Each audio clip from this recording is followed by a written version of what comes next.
സംസ്ഥാനത്തെ റേഷൻ കടകളിൽ സാധനം എത്തിക്കുന്നവർക്ക് കുടിശ്ശിക നൽകാതെ സർക്കാർ പണം നൽകാതെ സർക്കാർ കബളിപ്പിച്ചെന്ന് വിതരണക്കാർ ആരോപിച്ചു. ഓണത്തിന് കുടിശ്ശിക തുക നൽകുമെന്ന് സർക്കാർ ഉറപ്പു നൽകിയിരുന്നു. സമരത്തിലേക്ക് പോകുമെന്ന് വാതിൽപ്പടി വിതരണക്കാർ പറഞ്ഞു.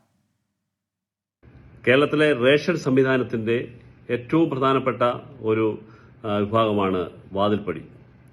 ആ വാതിൽപ്പടി വിതരണ കരാറുകാരോട് സർക്കാർ ഈ ഓണത്തിന് കാണിച്ചത് കൊടിയ വഞ്ചനയാണ്. കേരളത്തിലെ ഏറ്റവും പ്രധാനപ്പെട്ട ഫെസ്റ്റിവലായ ഓണത്തിന് സാധാരണ ജനങ്ങൾക്ക് റേഷൻ കിട്ടണമെന്നുള്ള ഉത്തമ വിശ്വാസത്തോടുകൂടി സാമൂഹ്യ പ്രതിബദ്ധതയോടുകൂടി ഈ മേഖലയിൽ പ്രവർത്തിക്കുന്ന കരാറുകാർ കൃത്യമായി അത് സെപ്റ്റംബറിലെ വരെ വിതരണം കൃത്യമായി നടപ്പാക്കി എന്നുള്ളതാണ് എടുത്തു പറയേണ്ട ഒരു കാര്യം.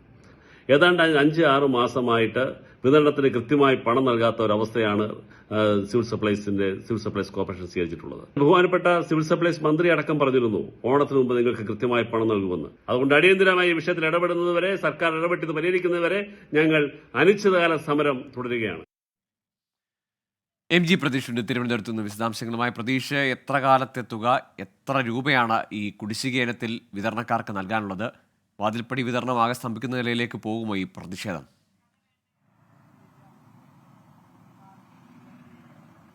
ഗോകുൽ, സംസ്ഥാനത്ത് വരും ദിവസങ്ങളിൽ റേഷൻ കടകളുടെ പ്രവർത്തനം സ്തംഭനാവസ്ഥയിലേക്ക് പോകുമെന്ന സൂചനയാണ് നിലവിൽ വാതിൽപ്പടി വിതരണക്കാർ നൽകുന്ന മുന്നറിയിപ്പ്. കാരണം കഴിഞ്ഞ 3 മാസമായി സർക്കാർ വാതിൽപ്പടി വിതരണക്കാർക്ക് കുടിശ്ശിക നൽകാനുണ്ട്. ഈ ഇനത്തിൽ ഏകദേശം 95 കോടി രൂപയാണ് സർക്കാർ വിവിധ കരാറുകാർക്കായി നൽകാനുള്ളത്. ഇതോടുകൂടിയാണ് ഒരു കടുത്ത നിലപാടുമായി വിതരണക്കാർ മുന്നോട്ട് വന്നത്. ഓണത്തിന് മുമ്പ് ഈ കുടിശ്ശിക നൽകി തീർക്കുമെന്നതായിരുന്നു സർക്കാർ നൽകിയിരുന്ന ഉറപ്പ്. പക്ഷേ ഈ ഉറപ്പ് പാലിക്കപ്പെടാതെ വന്നതോടുകൂടിയാണ് ഒരു അനിശ്ചിതകാല സമരത്തിലേക്ക് പോകുമെന്ന മുന്നറിയിപ്പ് ഇപ്പോൾ വാതിൽപ്പടി വിതരണക്കാർ മുന്നോട്ട് വയ്ക്കുന്നത്. സർക്കാർ എത്രയും വേഗം കുടിശ്ശിക നൽകിയില്ലെങ്കിൽ ഈ കരാർ വിതരണം, ഈ സാധനങ്ങൾ റേഷൻ കടകളിലേക്ക് എത്തിക്കുന്ന പ്രവൃത്തി നിർത്തിവെക്കുമെന്നതാണ് നിലവിൽ ഈ മേഖലയിൽ പ്രവർത്തിക്കുന്ന സംഘടനകൾ അറിയിക്കുന്ന കാര്യം.